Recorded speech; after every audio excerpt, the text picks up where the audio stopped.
محمد محمد سيد الكونين والثقلين والفريقين من عرب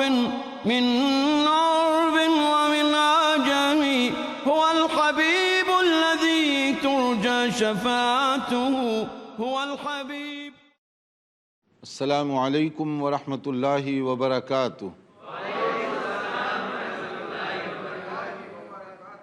الحمد للہ رب العالمین وصلی اللہ وسلم علی نبینا محمد وعلی آلہ وصحبہ اجمعین ومن تبعہ باحسان الی یوم الدین، اما بعد. محترم ناظرین، بلوغ المرام جو حدیث کی مشہور و معروف کتاب ہے، اس کو لیے آپ کی خدمت میں حاضر ہیں. گزشتہ ہم نے تذکرہ کیا علم الفرائض کے حوالے سے میراث، وراثت، کسی کے انتقال کے بعد اس کی دولت کیسے تقسیم ہونی چاہیے. اس سلسلے میں جو باتیں قرآن مجید سورہ نساء کے ابتدائی حصے میں ہیں اور اسی طرح سے احادیث میں اس کا تفصیلی ذکر کیا گیا، اور بعض صحابہ کرام اس مسئلے میں بڑے ماہر تھے. جیسے علم الفرائض، وراثت کے مسئلے میں ایک مشہور صحابی حضرت زید بن ثابت رضی اللہ تعالی عنہ وہ اتھارٹی سمجھے جاتے تھے، اور عموماً اگر کہیں پر کوئی ڈفرینسز آف اوپینین ہوں، اختلاف رائے ہو، تو انہی کی رائے کو زیادہ ترجیح دی جاتی ہے، کیونکہ وہ علم الفرائض کے، وراثت کے ماہر صحابی سمجھے جاتے تھے. لیکن عجیب اتفاق ہے کہ اللہ تعالیٰ نے جن کے حقوق مقرر فرما دیے، جن کا ذکر قرآن مجید میں کیا گیا، جن کی تفصیلات احادیث میں موجود ہیں، مسلمانوں کی غالب اکثریت ان پر عمل کرنے کے لیے تیار نہیں ہے. نہ جانے کس کس طرح کے ہم ظلم اور ستم کرتے ہیں، اپنی قوت کا غلط استعمال، اثر و رسوخ کا غلط استعمال، اور نہ جانے کس کس طرح سے دولت زیادہ سے زیادہ ہڑپ کرنے کی حرص اور لالچ ہمیں اتنا اندھا اور بہرا بنا دی کہ بھائی کو بھائی کوٹ میں لے جا کر کھڑا کر رہا ہے. اور اسی طرح سے قریبی رشتہ دار ایک دوسرے کو کاٹنے، مرنے، مارنے کے لیے تیار. اور اسی زمین اور جائیداد کے مسئلے پر نہ جانے کتنے قتل ہوئے آج تک دنیا کے اندر. اور یہ خون خرابہ صرف اس لیے کہ ہم نہیں چاہتے کہ اللہ نے جن کے حصہ دیا اس کو دیں. ہم نہیں چاہتے کہ رسول اللہ صلی اللہ علیہ وسلم نے مال تقسیم کرنے کا جو اصول بتایا اس پر عمل کریں. پھر کس بات کا ایمان ہوا ہمارا؟ کہاں ہمیں رسول اکرم صلی اللہ علیہ وسلم سے محبت ہے؟ تو اس لیے کوشش کیجئے کہ دنیا تو امیر کی بھی گزر جائے گی، غریب کی بھی گزر جائے گی. آپ چاہے کسی کی دولت ناجائز طریقے سے لیں یا جائز طریقے سے، مگر اپنی زندگی کا ایک لمحہ آپ نہیں بڑھا سکتے. جو اللہ نے زندگی مقرر کی اتنی ہی آپ کو ملے گی. امیر کی بھی گزرے گی، اسی طرح غریب کی بھی گزر جائے گی. لیکن جب دونوں اللہ کے سامنے پیش ہوں گے تو جو آدمی ظلم کرنے والا ہے اس کے لیے وہ انتہائی پچھتاوا اور حسرت کا دن ہوگا. حدیث رسول صلی اللہ علیہ وسلم میں جیسے آپ سن چکے ہیں کہ اگر کوئی آدمی ایک بالش زمین کسی کی ناجائز قبضے میں لیتا ہے تو وہ توق بنا کر 7 گنا زیادہ اس کی گردن میں ڈال دیا جائے گا. اس لیے بار بار سوچنا چاہیے ان بھائیوں کو جنہوں نے ظلم و ستم کے ذریعے سے اپنی بہنوں کو محروم کیا، ان کے حصے نہیں دیے، یا اپنے بھائیوں کے حصے نہیں دیے، یا بعض لوگ اپنی ماں کا حصہ نہیں دیے. ان کو سوچنا چاہیے کہ کل آنکھ لگ جائے گی تو یہ کھیت تو یہیں پر رہ جائے گا، مگر وہاں پر کیا ہوگا؟ وہاں پر پیمنٹ کیسے کریں گے؟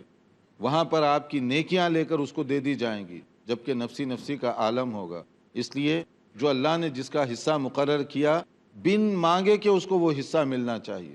اس میں کوئی جذبات کی بات نہیں، ایموشنل بلیک میلنگ کی بات نہیں کہ بعض اوقات کسی کا انتقال ہو گیا، بڑا بھائی اوور ایکٹنگ کرتے ہوئے رونا شروع کر دیتا ہے کہ میں نے تمہیں پالا، میں نے تمہاری خدمت کی، لہٰذا تم حصے مت مانگو. تو یہ بلیک میلنگ کا طریقہ ہے. یا کبھی ماں رونا شروع کر دیتی ہے کہ آپ نہ لیں حصہ، کبھی وہ کہتا ہے کہ حصے تقسیم نہ کرو. یعنی گویا ہم یہ کہنا چاہتے ہیں اے اللہ تو احکم الحاکمین نہیں ہے، یا اللہ تیرا فیصلہ انصاف پر نہیں ہے، اس لیے میں نہیں دینا چاہوں گا ان کو. تو ہمارا ایمان باقی رہے گا اس طرح سے؟ پھر اس لیے ذرا سوچئے، اور جس کو اللہ نے جو حصہ مقرر کیا اس کو وہ حصہ اس کے مانگے بغیر ملنا چاہیے. تو گزشتہ ہم نے وراثت کے بارے میں کچھ باتیں بتائی تھیں، تو بہت سارے سوالات آپ کے تھے، اگر کوئی باقی رہ گئے ہوں تو آپ پوچھ لیں اس کا. ماشاءاللہ. السلام علیکم. وعلیکم السلام. ایک میرا سوال حصے کے تعلق سے ہے کہ